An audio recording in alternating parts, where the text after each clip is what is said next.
रामधारी गुप्ता उच्च गति अभ्यास खंड 1 प्रतिलेखन संख्या 5152 गति 80 शब्द प्रति मिनट। Be ready 3 2 1 start. महोदय, योजना पर वाद विवाद सच्चे अर्थ में एक राष्ट्रीय विचार विमर्श का अवसर है और मुझे प्रसन्नता है कि सदस्यों ने इसे गंभीरतापूर्वक लिया है। हालांकि इसकी आलोचना भी बहुत हुई है। ऐसी आलोचना सुनने के हम अभ्यस्त हो चुके हैं। विराम।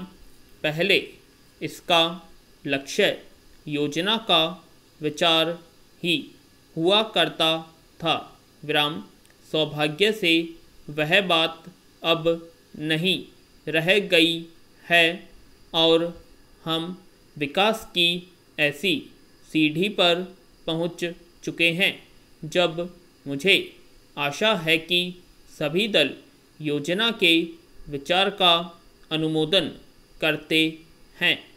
कुछ ने योजना के कुछ अंशों का अनुमोदन किया है और अपनी आलोचना अनेक कार्यक्रम को लागू करने के तरीके के लिए सुरक्षित रखी है। कई सदस्य ऐसे हैं जो योजना के हमारे ढंग को बिल्कुल पसंद नहीं करते। विराम। पैरा। अब यह स्पष्ट है कि हम में से प्रत्येक व्यक्ति के रूप में नहीं बल्कि दल के प्रतिनिधि के रूप में कुछ विचारों के पक्ष में है और कार्य संचालन के किन्हीं विशेष तरीकों को पसंद करता है। विराम। हमने पर्याप्त विचार विमर्श और सोचने समझने के बाद यह निश्चय किया कि हमें किस प्रकार का योजना आयोग बनाना चाहिए और आयोग को किस ढंग से काम करना चाहिए। योजना आयोग में निर्दलीय स्वतंत्र विचारों वाले और गैर राजनीतिक विशेषज्ञ होते हैं, लेकिन वे पूरी तरह से योजना के लिए जिम्मेदार नहीं होते। योजना का निर्माण प्रत्येक राज्य के विभिन्न स्तरों के लोगों के साथ अनेक विचार विनिमयों के आधार पर होता है और अंततः उसे अंतिम रूप देने के लिए राष्ट्रीय विकास परिषद में प्रस्तुत किया जाता है, जिसके अंतर्गत सभी मुख्यमंत्री होते हैं, जिनमें अनेक अन्य दल के होते हैं। वे मिल बैठकर अपने विचार व्यक्त करते हैं। यह ठीक है कि इन बैठकों में मतभेद भी होता है, जो सामान्यतः योजना के तरीकों को लेकर नहीं बल्कि अधिकांशतः इस पर होता है कि किस राज्य को कितना पैसा मिलना चाहिए। हम जानते हैं कि हमारा कोई भी ऐसा कार्यक्रम नहीं है जो हमारी पूरी जनसंख्या की आवश्यकता के लिए पर्याप्त हो।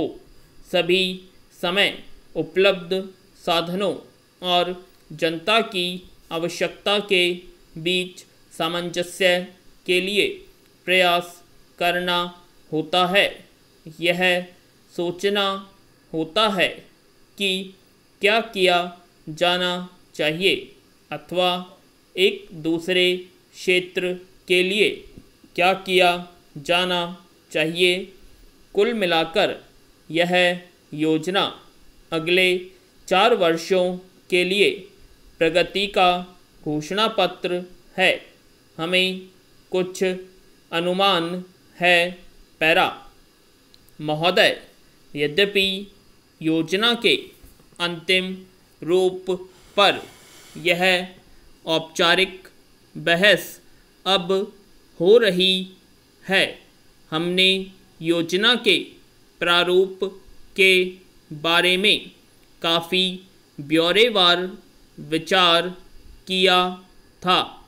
एक माननीय सदस्य ने कहा है कि योजना से ऐसा नहीं लगता कि कामों को निपटाने में तत्परता जरूरी है।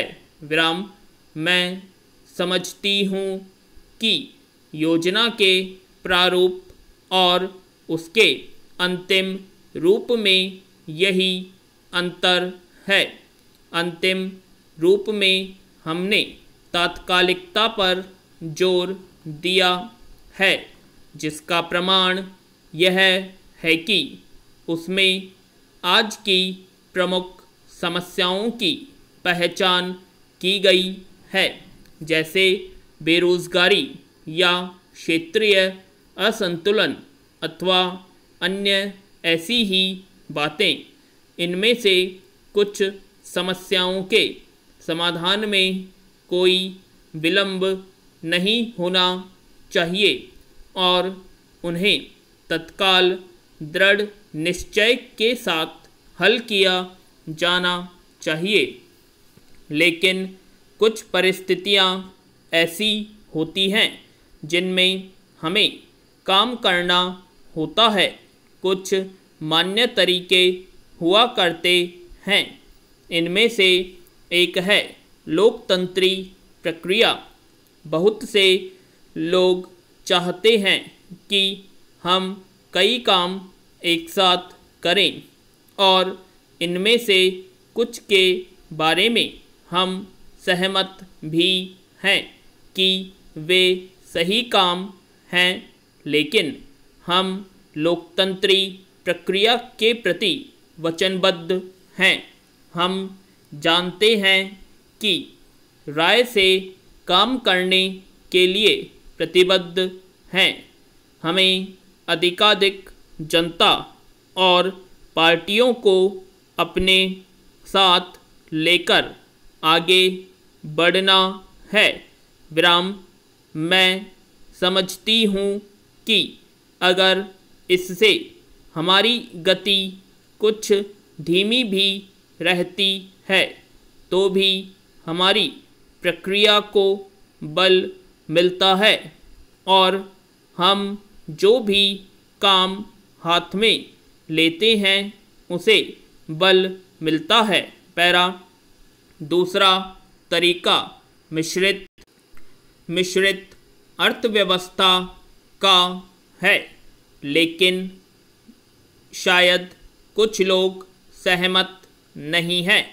लेकिन जिसे हमने अपने लिए निर्धारित किया है, ऐसी अर्थव्यवस्था की अनेक त्रुटियां भी होती हैं। लेकिन हमारे देश में आज जो परिस्थिति है उसमें हमारी सरकार हमारे पूर्ववर्तियों और आज के सहयोगियों ने यह अनुभव किया कि हमें इस तरीके को अपनाकर चलना चाहिए। विराम, मिश्रित अर्थव्यवस्था का अर्थ मेरी समझ से यह नहीं है कि कुछ समृद्ध परिवारों को इसका लाभ मिलता रहे।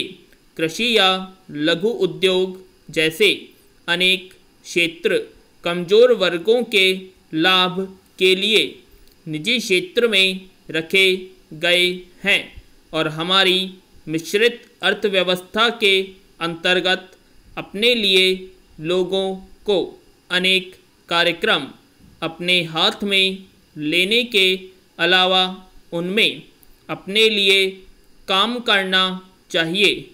मुझे मालूम है कि स्वाधीनता के तुरंत बाद जो स्थिति उत्पन्न हुई थी उसकी कुछ परिवारों, ग्रुपों, व्यावसायिक घरानों ने निजी स्वार्थ के लिए लाभ उठाया, पूर्ण विराम।